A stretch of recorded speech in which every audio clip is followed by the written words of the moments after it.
Hey, what's going on guys? Alex here with TFL Bike, and today we're doing a full review on the 2022 Honda CBR500R. This is one of Honda's kind of entry-level sport bikes, and I think it'd make a really good commuter. So let's jump into the full review. All right, let's start off with design, because I think this is a really sharp looking motorcycle, and the design alone is a feature that might sell a lot of people on this bike. It looks really good, and it looks like a sport bike. That's kind of the whole idea here, is that this is a very comfortable, sporty looking bike. So it looks like a CBR500R or something similar, but you're not crouched over quite as far. You don't have the same crazy clip-ons you would get on a bike like that. And overall, it's just a much more comfortable riding position. Foot pegs are at a much more relaxed position, but you still get the sport bike look. I also really like this color scheme on this bike. It's this really cool silver with this highlighter yellow accent. They call it Silver Sword Metallic, and this is the color I would go for if I were buying this bike. They also make a Grand Prix red, which is your classic Honda racing colors, but this is the one to get right here.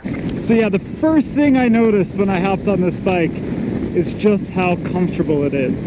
I'm used to riding sport bikes, so I see a bunch of fairings in front of me. I see this windscreen. It looks like I'm on a sport bike, but I'm not.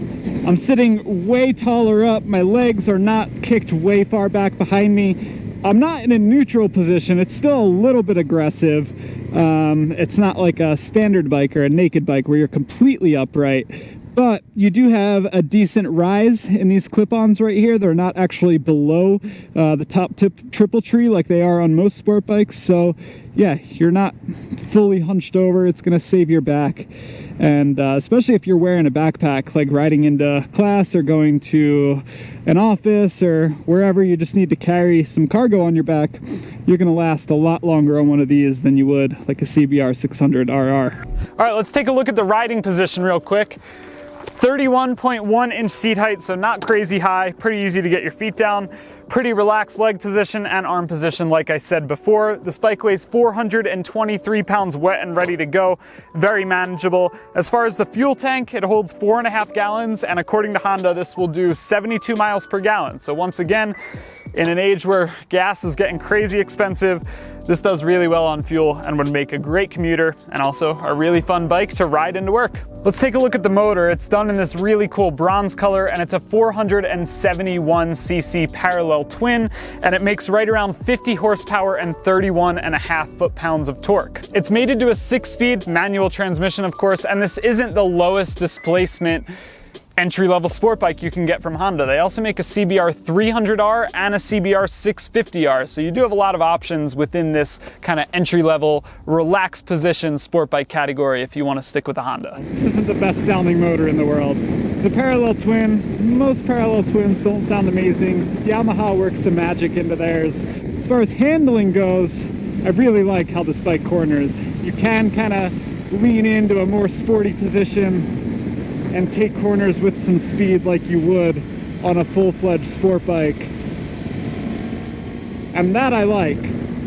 I actually ride this exact road into work a lot. I really like this as kind of a canyon carver bike because it doesn't have a crazy amount of power. You're not going to get yourself into a whole lot of trouble. You can really focus on taking good lines, staying smooth on the controls. You can work on your body position a little bit.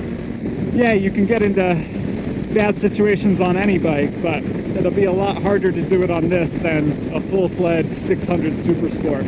For suspension, you're looking at a 41mm inverted Showa fork up front. You don't have any adjustability there, but you do get this cool bronze color that matches the engine case. And then in the rear, you get a monoshock. It's only adjustable for preload, and you have 9 different settings to choose from. Now for brakes, up front, we have dual 296mm discs with 2 4-piston calipers, and I really like that they're doing dual discs on here. Sometimes on these entry-level sport bikes, you only see a single-sided disc, so I like that you have dual brakes in the front. And then in the rear, we have a single 240mm disc with a single piston caliper. You do also get ABS in the rear, so ABS front and rear on this bike, and ABS is standard. You can't get this bike without ABS. And while we're back here talking about brakes, let me touch on the tires real quick. look. This is a Michelin Road 5 tire. See, the width is a 160 width, so definitely a little bit narrower than like a CBR500R, as you would expect.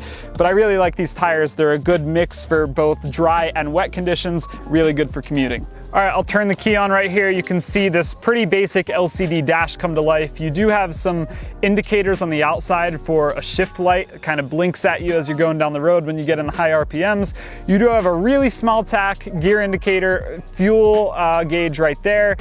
Temperature gauge, you also have a speedometer. It's not the best looking display in the world. It's also pretty small, and in direct sunlight it can be hard to see. So not my favorite piece of tech right there. And as far as tech goes, that's really it. No traction control, no riding modes, nothing like that. All you have is ABS on this bike. Now this isn't the easiest screen in the world to see, but I do like that they give you two readouts for the tach. So you have your traditional tachometer right here as a gauge, but you also have a numerical readout that you can toggle, which I have on right now in the bottom right hand corner instead of a trip computer. And I think that's pretty cool. Not a lot of motorcycles do that. It is a really easy bike to ride though. Rev matches are pretty effortless. It's nice and light, nice and small, seats nice and low. Great beginner bike. All right, let's give it some full throttle action here.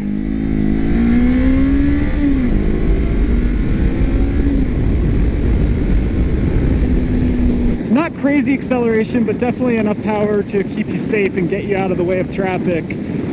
I'm not a fan of those 200cc beginner bikes where it feels like you just have nothing and the bike is gutless, and if you need to get away from a car, you just can't. So I am in favor of, even on a beginner bike, having some usable power to get you away from sticky situations. And even though this is a really comfortable bike, it's way more comfortable than a super sport. It's not naked sport bike comfortable. If you have a long commute, like an hour commute, I'd say this probably isn't the best choice. You do have a pretty sizable passenger seat on this bike. Also this little grab strap for if you're moving the bike around. Keyholes right here. Pop the rear seat off just to show you what's under there. Actually a good bit of storage for what kind of bike this is. Right now there's just an owner's manual, but it goes pretty deep and actually under the rider's seat, so you could fit some good stuff under there. Let me do the hat test, since I always ride with a hat. Oh yeah. Look at that. Also, thank you Honda for putting some real LED signals on here. The industry's making a switch to these, and I applaud most of the manufacturers for doing this, but for those of you that are still putting, old school filament style bulbs in your turn signals with these giant orange blocky things, it just doesn't work. So thank you Honda for making this all LED all around. That should be across the board on pretty much all motorcycles nowadays. All right, so there you have it, the 2022 Honda CBR500R. I had a lot of fun on this bike. It's definitely fun to cruise around on the street, and it's really, really comfortable. It has that full-on sport bike look, and you do not feel like you're on a sport bike when you're riding this. So it would be a great package if you're looking for a sporty commuter. Would I buy one? I don't think so. When you look at this next to the competition, it starts to make a little bit less sense. This does make the most power out of all the competition. We're looking at bikes like the Kawasaki Ninja 400, KTM RC390, the Yamaha R3. This makes 50 horsepower, and a lot of those are like 40, 42, 45 horsepower. So if you're power hungry, go for this one. But this bike's $7,200, and all of those other bikes are under $6,000. And if you're looking for an entry-level motorcycle, I'd say save your money, get something that's gonna last you a couple of years, and save that extra money for your next bike. So with that being said, I'd go probably for the Ninja 400. I think it's the best balance of power, affordability, and has a ton of aftermarket support out there. That being said, this is a great bike, and if you like it, you can't go wrong with it. You'll have a blast on it. Thanks for watching. Don't forget to head on over to alltfl.com so you don't miss any stories in the bike world. We'll catch you in the next video.